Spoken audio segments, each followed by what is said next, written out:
téléspectateurs d'ATV, je vous dis bonsoir, merci d'être au rendez-vous pour votre émission Antchepeia, place au lieu de mémoire. Et elle est à mes côtés, Madame Marie-Michel Darcier. Ça va bien? Très bien, Régine. Passeuse de mémoire. Vous m'avez emmenée aujourd'hui à Trinité.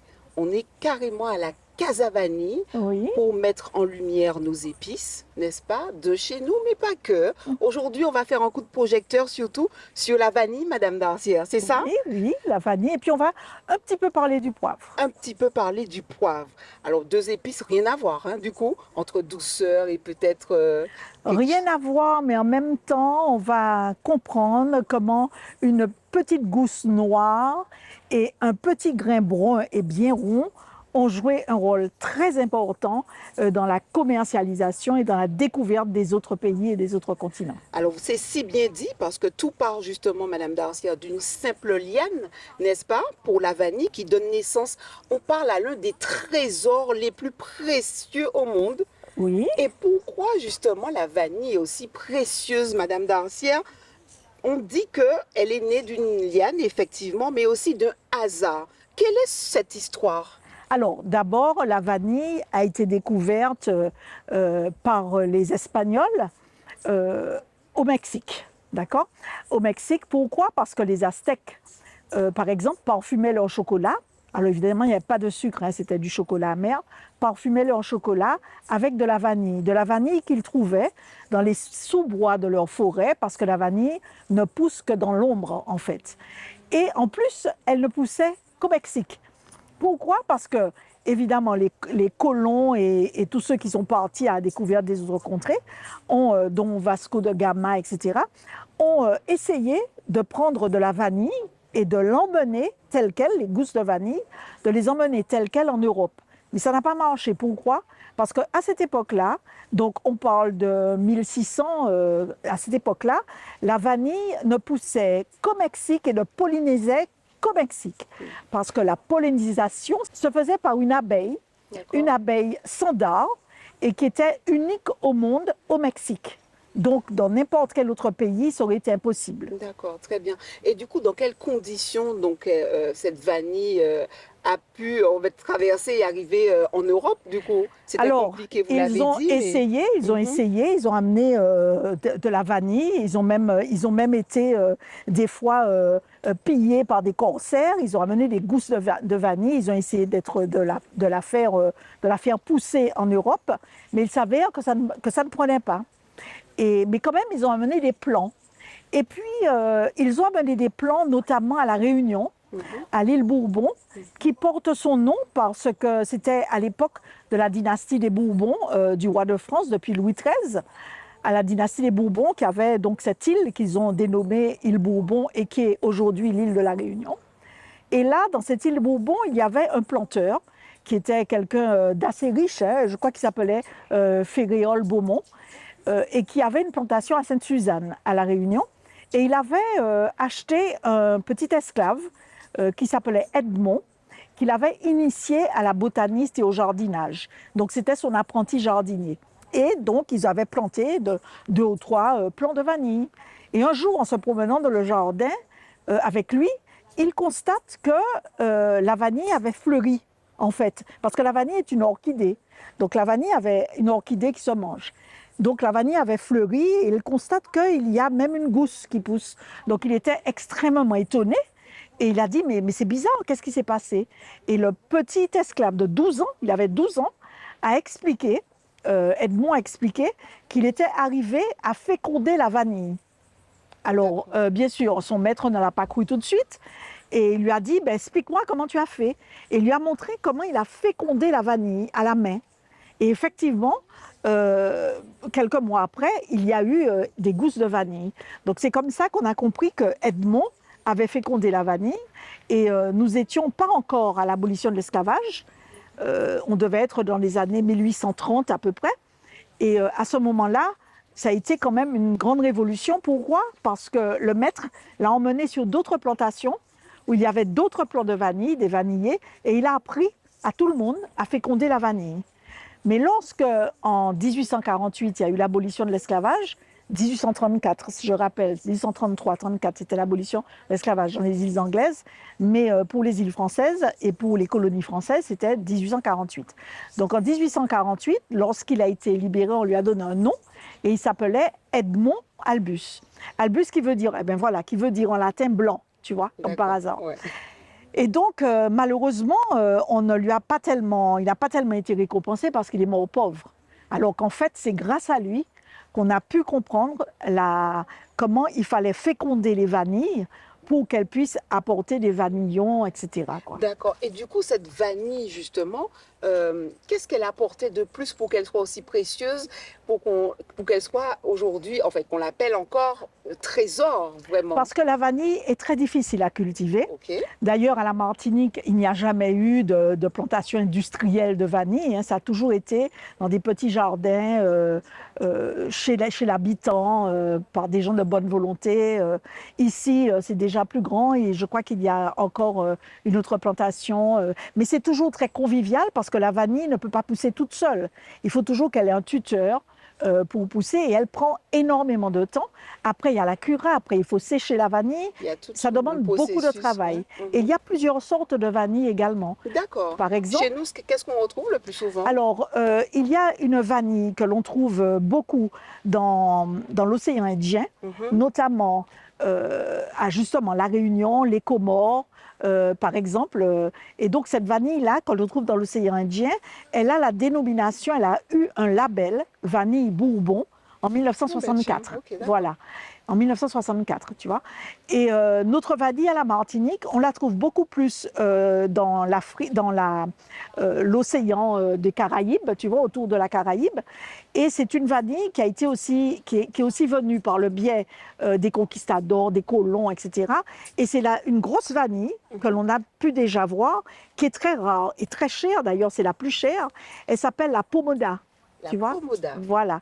La pomoda, c'est une grosse vanille qui est assez courte. Il y en a qui sont un peu plus longues, mais celle-là est assez courte. Et elle est épaisse. Et en fait, elle ressemble à une petite banane, en fait. Et cette vanille-là, on l'a beaucoup vue à la Martinique. Et je pense même que les grandes personnes, nos ancêtres et même avant, on a dû certainement déjà voir cette vanille-là sur les marchés. On la vend en tout cas aujourd'hui à la Martinique. Alors très souvent, Madame Darcière, et je pense que vous allez aller dans mon sens, on retrouve sur les étals arôme vanille, vanille de ceci, vanille de cela.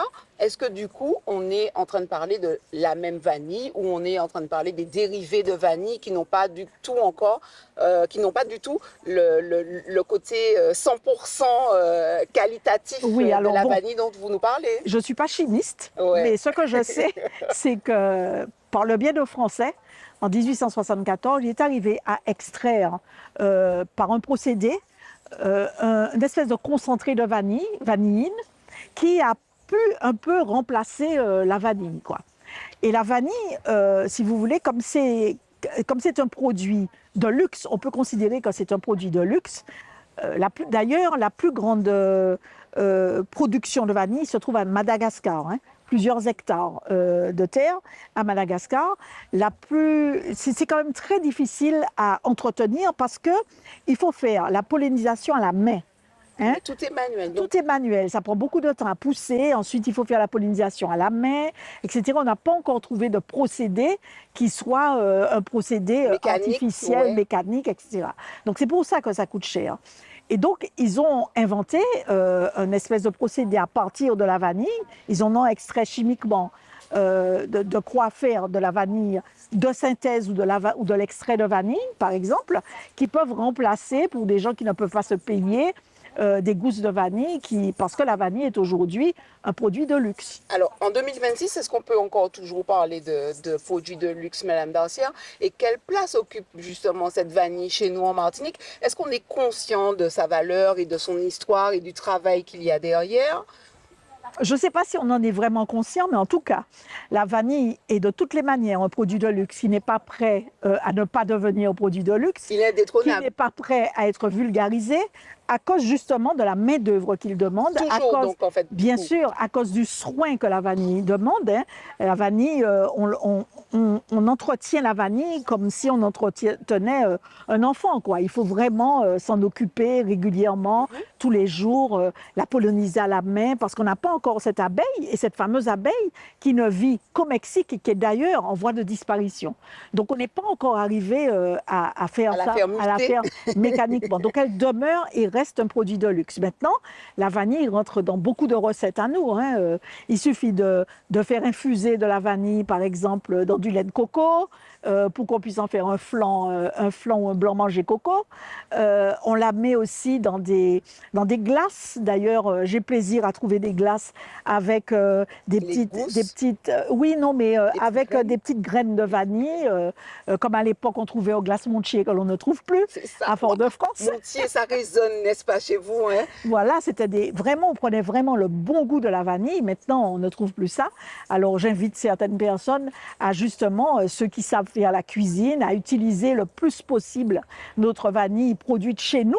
Parce que d'abord, la traçabilité est nette et claire. On sait d'où ça vient, on peut visiter, on peut voir, on peut l'avoir pollinisé, etc. On est sûr d'acheter un bon produit parce que c'est un produit dont on peut suivre la trace, quoi, en fait. Alors, on fait de la crème anglaise avec de la vanille. Et j'ai même vu que maintenant, on commence à l'ajouter même à des produits salés. Par exemple, oui, des crevettes à la vanille, par exemple. J'ai eu l'occasion de manger des crevettes à la sauce vanille. C'est très bon d'ailleurs. Et puis, si vous voulez, la vanille, il faut qu'elle continue à vivre parce qu'elle nous représente un peu. Dans notre mémoire, on a ce souvenir de pain doux à la vanille, de crème à la vanille, etc., de crème maïs même parfumée à la vanille. Il faut vraiment que cette vanille perdure parce qu'elle fait partie de notre culture.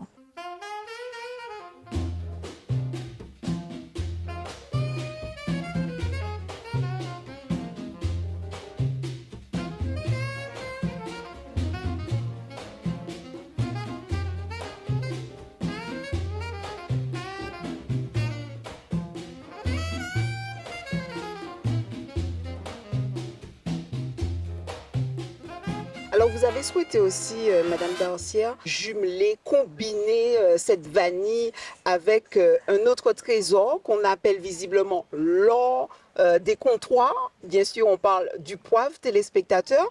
Moi, j'ai envie de savoir c'est quoi la différence parce que c'est vraiment deux choses complètement opposées, tout en douceur et l'autre très présent, très agressif, avec beaucoup de caractère pour le poivre. Mais en fait, en quoi justement l'histoire de la vanille et du poivre se ressemble ou se diffère, j'ai envie de dire, puisque bon, voilà. Parce que ces deux épices-là, poivre et vanille, ont bouleversé des empires et entraîné même des guerres. À une certaine époque, on vous payait en poivre. Vous voyez? Ah oui, c'est-à-dire Oui, on en que le entendait poivre parler. était une denrée très rare. En fait, c'est la conquête des autres territoires, la colonisation des autres territoires, si vous voulez, les voyages avec les galions qui ont fait que la vanille a été rapportée en Europe et qu'en plus, elle a été pollinisée par un esclave de 12 ans. Le petit grain de poivre, parce qu'il y a plusieurs types de poivre. Hein. Complètement. Il y a du poivre noir, il y a du poivre blanc, Gris. il y a du poivre noir, blanc, Non, pas rose. gris, pas gris, alors. Non, non, pas gris. Enfin, moi, Aujourd'hui, en tout cas, on je ne parle. connais pas, c'est possible. Hein. Il y a des baies roses, par exemple. Oui, oui, complètement. Et le poivre, par exemple, est produit en grande quantité.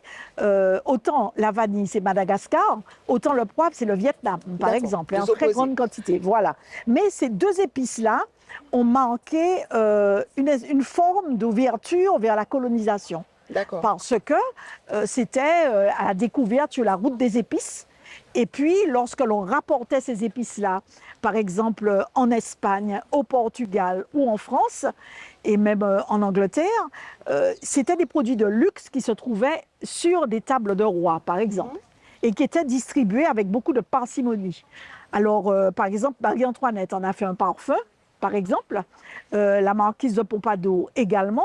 Donc, c'est pour vous dire que c'était un parfum. Alors, plus modestement, chez nous, j'ai connu ma grand-mère qui mettait de grosses gousses de vanille. Donc, j'ai compris que c'était des pomponats.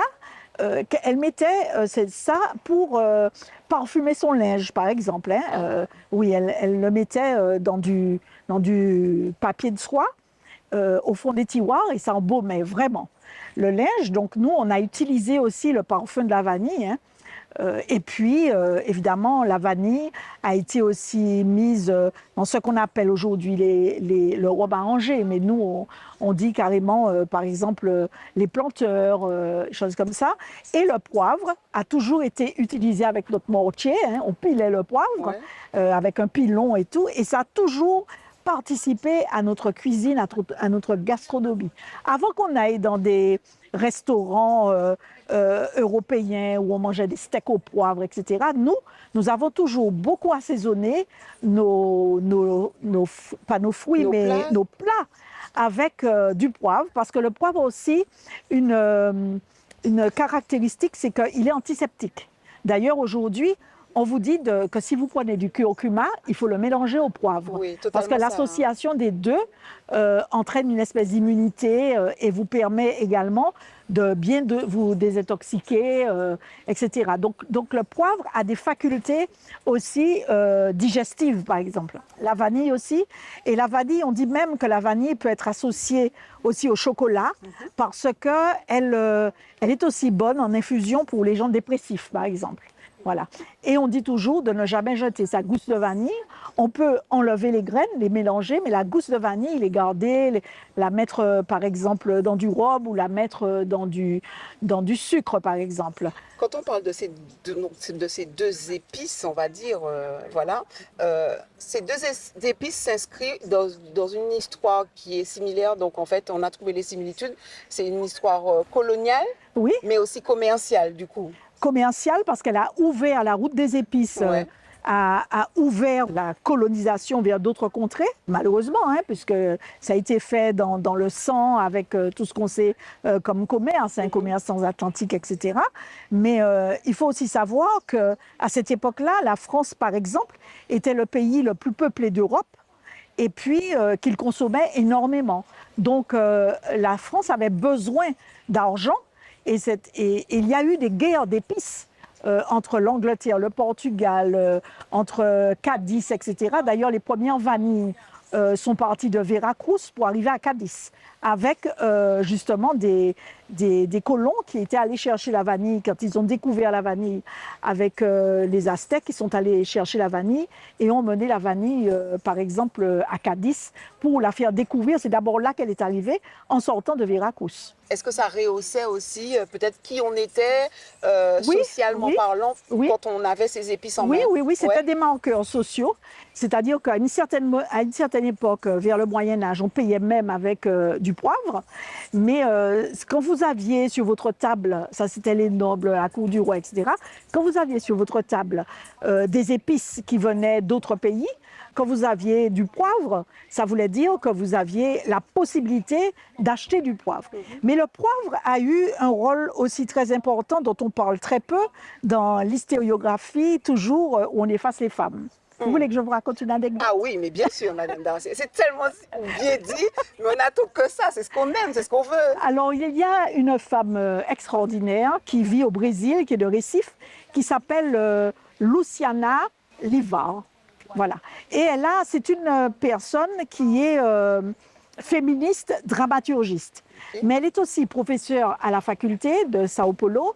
Elle a beaucoup écrit, elle doit avoir la soixantaine à présent. Elle a beaucoup écrit et elle a fait notamment une pièce de théâtre qu'elle a appelée Las Guerreras. Pourquoi? Elle raconte, parce qu'elle est de Recife, et elle raconte qu'à l'époque, alors il faut savoir que le Brésil avait été occupé d'abord par les Portugais et ensuite par les Hollandais. Et les Portugais étaient arrivés à chasser les Hollandais, mais les Hollandais s'étaient réfugiés dans le nord-est du Brésil. Et donc plus précisément du côté de Recife, dans le nord-est. Évidemment, on les chassait, on les pourchassait et tout.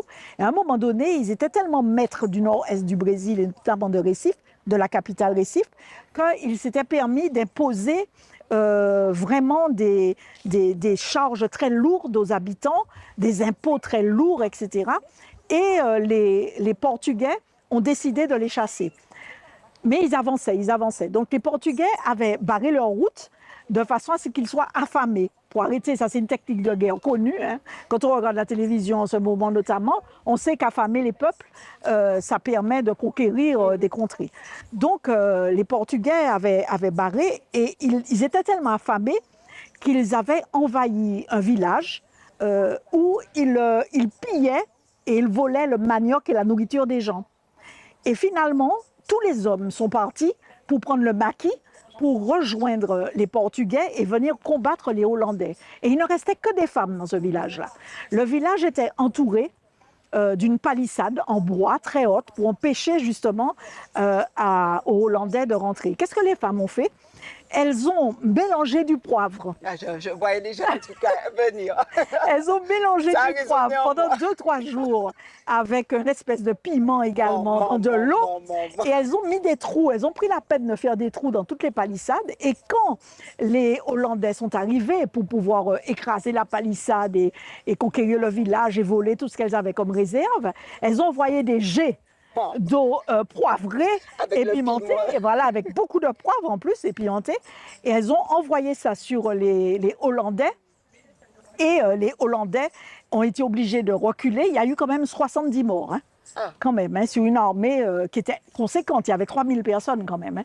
Elles sont arrivées à les faire reculer. Luciana a eu la bonne idée de faire revivre cet épisode-là à travers une pièce de théâtre.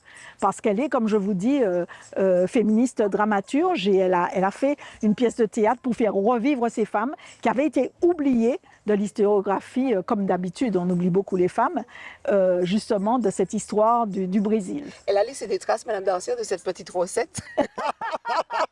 Vous avez besoin de chasser des gens. Voilà. Petite boutade. Du coup, la réalité aujourd'hui, qu'en est-elle? Parce que c'est sûr que chez nous, en fait, on ne peut pas rester sans poivre, on est d'accord. On ne peut pas rester sans poivre. On ne peut pas rester sans épices, de toutes les façons. De manière globale. Le poivre associé au curcuma, comme je vous dis, la vanille également. Et puis, il faut savoir aussi que la vanille rentre dans beaucoup de recettes concernant les produits de beauté, par exemple. Hein. Les parfums aussi. Les parfums également. Les grands parfums d'ailleurs. Hein. Voilà, les crèmes de beauté, les parfums, parce qu'on dit qu'elle aurait des vertus non seulement pour casser un peu tous les gens qui sont un peu dépressifs, mais également des vertus pour la jeunesse de la peau, etc. Voilà. C'est votre secret, Madame Darcière. Je ne sais pas. Alors du coup, on a mis en lumière aujourd'hui donc 2 épices qui sont issues, on va dire, de longues routes commerciales. Et d'ailleurs, vous l'avez si bien dit, la route des épices, mais aussi 2 produits rares, précieux, qui nous sont encore chers aujourd'hui, parce qu'on ne peut pas faire sans vanille et sans poivre, n'est-ce pas? Mais aussi ces 2 symboles, n'est-ce pas, de richesse, d'échange et de colonisation. Mais aujourd'hui, où est passé tout ça, en fait? Parce que j'ai envie de dire que, est-ce que ça a toujours cette même valeur? Non, visiblement. Je parle surtout du poivre. Alors, le poivre, quand même, je trouve qu'il est de plus en plus à la mode. Hein. Ah ouais? Ah oui, je trouve que maintenant, on met même du poivre dans du jus. C'est-à-dire que oui, on met même du poivre maintenant dans du jus. Vous allez boire un jus de curcuma, citron et poivre, ça devient... Ça va décupler en fait les pouvoirs tout à fait. du curcuma et tout. Ouais. Donc, non, je crois que on a plutôt intérêt à développer ce genre de culture, hein, parce que, par exemple, nous sommes dans un lieu où on a amené du poivre, alors de tout petits poivriers, que vous allez certainement montrer. Je vous ai vu en visite tout à l'heure. Qui viennent, par exemple, du Cameroun. Mais ici, j'ai déjà vu, il existe de très grands poivriers avec des grappes de poivre vert. Le poivre vert étant le poivre qui n'est pas encore mûr, le poivre noir, le poivre qui est séché, et le poivre rouge, c'est un poivre qui a mûri également. Et le poivre blanc serait un poivre où on a enlevé toute la petite coque noire, par exemple. Vous voyez? Et ça rehausse différemment, on est d'accord? Les goûts sont différents. Voilà, le poivre noir est très fort. Le poivre rouge est plutôt, ou aussi appelé baie rose, est aussi parfumé. Et puis le poivre blanc, on l'utilise beaucoup aussi pour les poissons sauce, par exemple. On nous disait justement, parce qu'on est à côté d'un super vanille, n'est-ce pas, Mme Darcière? Mais oui. Et du coup, la dame, elle nous disait tout à l'heure qu'en fait, là, ce n'est que le début de sa performance. Elle est qu'au début de sa performance, parce qu'après, c'est pas avant 2 ans, elle nous a dit, en fait, qu'on pourra consommer justement les produits de ce vanillé. Donc c'est quelque chose qui reste encore très très très effectivement long et il faut chouchouter comme vous l'avez Mais dit. tout ce qui est beau se désire, hein. Aïe aïe aïe Ah, aïe. mais Aïe. oui, écoutez, la vanille a un goût quand même très sucré. La vanille a un goût merveilleux. Alors, c'est facile de prendre une gousse de vanille, de la Et puis couper, ça sent bon. de l'enlever, d'enlever tous les petits grains, de conserver encore la gousse. Donc, c'est un produit à chérir. C'est un produit qui est doux. Regardez comment les feuilles sont même très douces. Brillantes et douces et Voilà, donc c'est encore un produit qui a été comme le chocolat, comme le cacao, que l'on a trouvé donc plutôt en Amérique centrale, comme je vous disais, hein, avec les Aztèques ou les Tolomaques en fait. Et donc c'est un produit qu'il faut chérir, comme je le dis, et d'autant plus cette vanille que l'on vend à la Martinique. Pourquoi? Parce que c'est très important de savoir comment on a cultivé une plante, qu'il n'y a pas eu d'additifs et comment on peut l'utiliser dans notre cuisine. Madame Darcière, comment vous dire merci? Merci beaucoup. On a mis 2 épices en lumière aujourd'hui, mais il y a aussi le sel, il faudra qu'on revienne dessus parce qu'il y a une belle histoire aussi avec le sel et plein d'autres épices aussi, clou de girofle, je sais pas, mais il y a des choses à dire. Hein? Et puis il ne faut pas oublier pour le poivre la guirilleras, n'est-ce pas? Et il ne faut pas non plus qu'on oublie le petit esclave qui n'avait que 12 ans et qui était Edmond Albius. Hein? Voilà, comme je vous disais, en latin, ça veut dire blanc. Je ne sais pas pourquoi on lui a donné ce nom-là après. Mais il ne faut pas qu'on oublie ces personnes qui se sont battues pour quelque chose. Alors évidemment, on termine le mois de mars. Je ne pouvais pas terminer le mois de mars sans parler des guerrieras, par exemple, de Récif. Voilà, et on a envie de dire pour terminer qu'il y a du temps, il y a des mains, il y a une histoire derrière chaque grain de poivre, mais pas que, derrière aussi chaque gousse de vanille, il y a aussi des voyages, des échanges et aussi parfois des blessures aussi. Donc ces épices ne sont pas seulement des saveurs, elles sont des fragments de mémoire, des témoins qui sont silencieux en tout cas de notre histoire. Alors la prochaine fois que vous sentirez la vanille, téléspectateurs, ou que vous goûterez, au poivre, prenez un instant parce que vous goûtez bien plus qu'un arôme, vous goûtez à notre héritage. Voilà, merci beaucoup Madame Darcière. On se donne rendez-vous, on va mettre peut-être du piment dans nos vies très bientôt avec des épices. On va encore parler, on va encore montrer que finalement l'histoire est souvent une affaire de goût. Voilà. Merci beaucoup à vous, en tout cas, d'être présente avec nous. Chaque semaine, les lieux de mémoire, c'est le mardi sur ATV, 18h. Pas oublier, émission Tala, c'est Azote. Et c'est Zot qui a parlé.